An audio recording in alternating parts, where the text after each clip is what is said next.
ഒരു ബ്രേക്ക് ഒരുപക്ഷെ പാലയിൽ നിന്ന് ഒരു സാധാരണ പെൺകുട്ടിയായ വളരെ സാധാരണ ഒരു കുടുംബത്തിൽ ജനിച്ച എനിക്ക് റിമിയുടെ ഫാമിലി ബാക്ക്ഗ്രൗണ്ടൊക്കെ ഒരു പക്ഷേ ഞാൻ അറിഞ്ഞതിൽ നിന്ന് വളരെ സാധാരണ പെൺകുട്ടിയായിട്ട് റിമി ആ മാറ്റം എന്ന് പറയുന്നത് അത്ഭുതകരമായൊരു മാറ്റമാണ്. ഒരു പക്ഷേ പലരെയും വിസ്മയിപ്പിക്കുന്നൊരു മാറ്റമാണ്.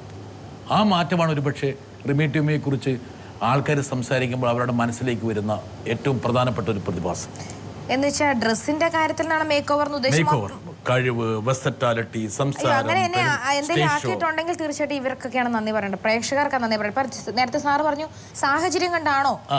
സാഹചര്യം കൊണ്ട് എനിക്കിത് പൊരുതി നേടാന്ന് വിചാരിച്ചാൽ നമ്മളെ ജനങ്ങൾ അംഗീകരിച്ചില്ലെങ്കിൽ ഒരിക്കലും നമുക്ക് മുന്നോട്ട് വരാൻ പറ്റത്തില്ല. ഇഷ്ടപ്പെടുന്നവരോട് എനിക്ക് ഒത്തിരി സന്തോഷമുണ്ട്, ഇഷ്ടപ്പെടാത്തവരോട് ഇഷ്ടപ്പെടാൻ ശ്രമിക്കുക എന്ന് മാത്രമല്ല. കാരണം ഞാൻ ആരെയും വീട്ടിൽ ചെന്നിട്ട് ക്രൂരമായി കൊലപാതകം നടത്തുകയോ ദ്രോഹിക്കാനോ ഒന്നും ശ്രമിച്ചിട്ടില്ല. എന്റർടൈൻമെന്റ് ഭാഗമായിട്ട് നമ്മൾ കുറച്ച് ചിരിക്കുന്നു, വർത്താനം പറയുന്നതിൽ ചിന്തിക്കാറില്ല, അങ്ങനെ വർത്താനം പറയാം, അത്രേ ഉള്ളൂ.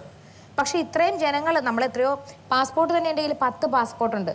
ഒരു സ്ഥലത്ത് പോലും നമ്മൾ പൈസ ഇഷ്ടംപോലെ മലയാളികളുള്ള സ്ഥലത്തല്ലേ നമുക്ക് വരത്തുള്ളൂ. ഉഗാണ്ട, കെനിയ തുടങ്ങിയ രാജ്യങ്ങളൊക്കെ Uganda, Kenya, Johannesburg, Botswana, Africa തന്നെ ഇത്ര സ്ഥലങ്ങളിൽ പോയിട്ടുണ്ട്, ടാൻസാനിയ.